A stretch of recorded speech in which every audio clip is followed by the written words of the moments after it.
Want the hardest hitting Mage March right now? Here's the one that melt bars. And this Mage March, in my opinion, or from my experience, I'm going to also show you reports, guys, how the things go so far in Call of Dragons is actually Lilia Thea. It may sound funny, but it's actually true. And the majority of this is because of the survivability of this Legion and the crazy damage Lilia is doing. Now, back in the days when I started playing Call of Dragons, I saw this thing here and I was like, brother, we're not going to go with this one. We're not going to go with this one. But after the merits get presented in the game, I start noticing the Lilia. From there, obviously, when I was opening my tier 5, I buy the Lilia bundles because there's theater inside. And so far, after so much time, after 2 years, Lilia is still on top of the food chain. And I really want Call of Dragons with Generation 4 heroes to actually beat the Generation 1 heroes, mages, specifically for mages. I'm talking specifically for mages, because Generation 1 mages beat Generation 2 and beat Generation 3, which is, in my opinion, absolutely crazy. So why actually pick Lilia? One of the things is obviously the reports. I'm going to open the reports and I'm going to show you. Now, currently I did, what was the name, Battle of Abyss and something like this, and this is my report from Lilia Thea. 36k, 159k severely wounded from the enemy side. Obviously, at the end, some marksmen actually catch me and etc. But the splash damage of this combo is absolutely crazy. It strongly depends what you're hitting, but just the numbers, because let's be honest, somebody is going to show you a report, and this report is going to be, for example, he hits specific troop, that troop may be some epic heroes. A lot of cavalry players are using Murdoch, for example, this epic hero, and etc. So it's very hard to actually decide how good is one Legion, but at least give some suggestion that maybe this Legion is going to be a good one. So yeah, this is my Lilia Thea and the damage they did. Now, also, I have to point out that Bertrand Tocher is also working pretty nice. They are 50k severely wounded, 152k on the enemy side severely wounded. But here is the thing between Lilia and Bertrand and Tocher. Just the survivability of there is just different mechanics here. First thing, I'm going to just point the heroes directly. Lilia, I already said, is doing crazy amount of damage. It's the most damage, is the biggest damage dealer in the mages. It's like hitting 3 targets, awaken it, of course, normally it's like 2 targets, but this Scorch is crazy. It can, if you apply Scorch, it's like extra 1000. On top of that, you can spread this Scorch. Now, with Thea is doing no damage, but is boosting a lot the damage. First of all, Shield, great for survivability, 15% more hero skill damage. So from there, Lilia even get more damage. On top of that, attack bonus 15%. Hero skill damage reduction 15%. There is a lot of AoE mages in Call of Dragons, so yeah. Here we're having defense, more survivability, march speed bonus 20%. March speed bonus, a lot of people don't think is that important, but maybe this is one of the most important things in Call of Dragons, just to go faster on the battlefield, hit faster, go back faster, everything's happening faster. I'm not going to go that much, but yeah, when Legion get the shield attacks increasing by 10% up to 20%. This is crazy, a lot of attacks stack, but this is not the main weapon of Lilia Thea. Obviously, the main damage is going to come with Lilia, but with Lilia you can actually use Sapphire Fire Drag. Right now my Sapphire Fire Drag need work. I already said it, don't mention it in the comment, okay? I'm working on this pet, but still I managed to do the Spirit 318, which is going to give the advanced play boom for every 155 points to add an extra enemy. So I'm going to get like 2 extra enemies just by the Spirit. Each time you fix Scorch, on one enemy legion, Plum Boom deals more damage next time it get casted. And this spell is doing pretty nice damage. Deal damage up to 1 plus 2 legions because of the spirit. So the pet builded for Lilia, because let's be honest, who is applying Herefrost? This is Waldir and Velen. The majority of the people stop actually playing with Waldir and Velen. I still play with Waldir and Velen. I think they are a very decent combo. And this is the reason also my Lilia is with Thea. But even Lilia Velen is performing less from Lilia Thea. Obviously, to actually run legions like this, just Lilia Thea outperform Lilia Velen. So yeah, and something else, and Schnare, this is Evelyn that is doing this spell. So this pet apply perfectly with Lilia only, and Waldir and Velen, obviously. And this is the the most damage dealing mage pet in Call of Dragons. So you have the bonuses from the pet. On top of that, you have the boost from the Thea, which is crazy. On top of that, if you have Infernal Flame, this is the Legion. Now, the damage this artifact is doing, first of all, is crazy because can go 2200. Is hitting 3 times, so we're talking about 6,600 damage. For the next 3 seconds, the Legion deals magic damage when launching a normal attack and can go up to 2,200, which 6,600. This is more from the Marriage Orb damage that is doing on the single target. But this is not the real weapon. Okay, this is obviously artifacts in Call of Dragons is bringing tons of merits. So if you have some artifact that is doing crazy amount of damage, if you put it on some stupid legion that is not doing merits, this legion is going to start making merits. And I really hate this type of videos. Is like, do this and your legion is going to do crazy amount of merits, and the only thing they do, they switch the artifact, which, you know, if the artifact is doing crazy amount of damage, is going to do. That's why I think the best artifact should go with the best legion, but there is an exception like this one.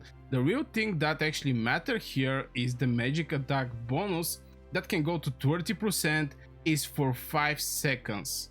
So if every 10 seconds, like this effect can be triggered every 10 seconds, obviously Lilia is going to fire up before the 10 seconds because there is just a lot of rage regeneration and etc.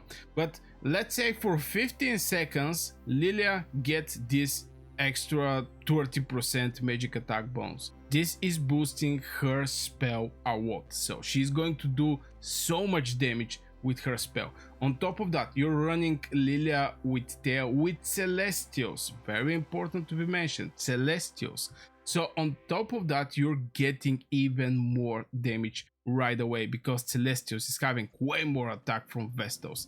On top of that, they're giving attack. Vestos are giving HP, 20 HP for 15 seconds every 3 seconds, which is good for the support legions. But yeah, this is my opinion over this combo, Lilia Velen.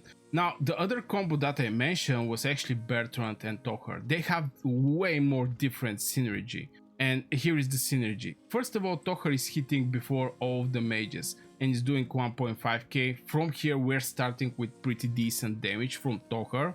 On top of that, when Awakened is going to give you 35% for 5 seconds. Right after Tocher finishing his channeling of the passive skill, your commander, which in this case is Bertrand, is going to have 35% attack when he's casting his spell. This is going to increase the Bertrand damage by a lot. It's like 1.5k, normally it's 1.3, it's 1.5k when it's Awakened. There is a lot of stacks hero skill damage bonus. They get 1 stack of golden mark for 5 seconds, blah blah blah. It's just a lot of hero skill damage. Not mentioning Tocher is having like 30% magic units hero skill damage bonus. 30%. I see some people actually use Lilia with Tocher for more damage, but yeah, I think Bertrand Tocher is working fine.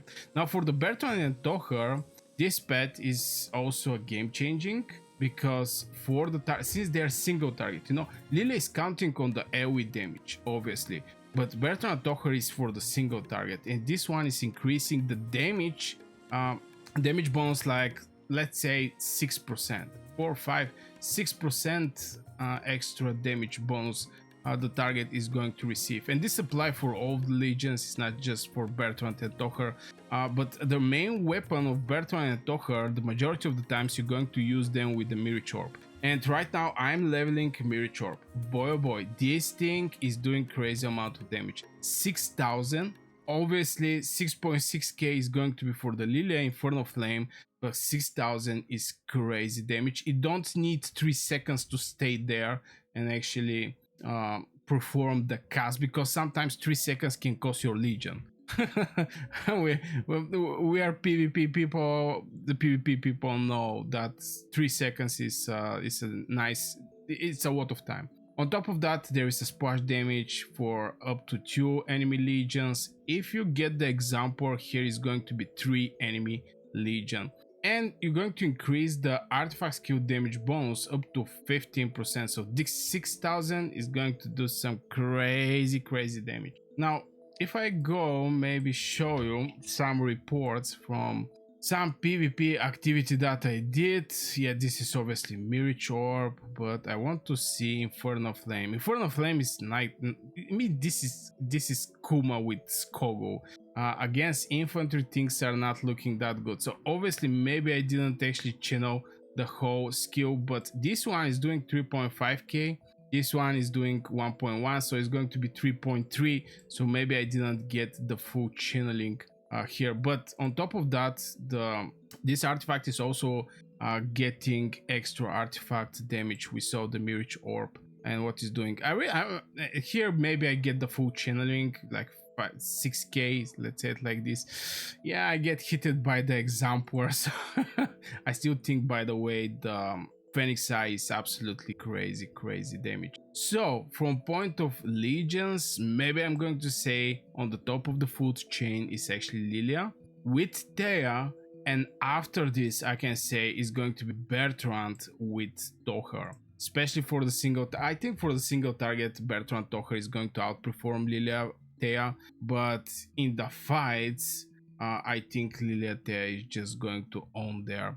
And so far, I get one comment about the garnisons. I'm using Bertrand Tocher as a garnison.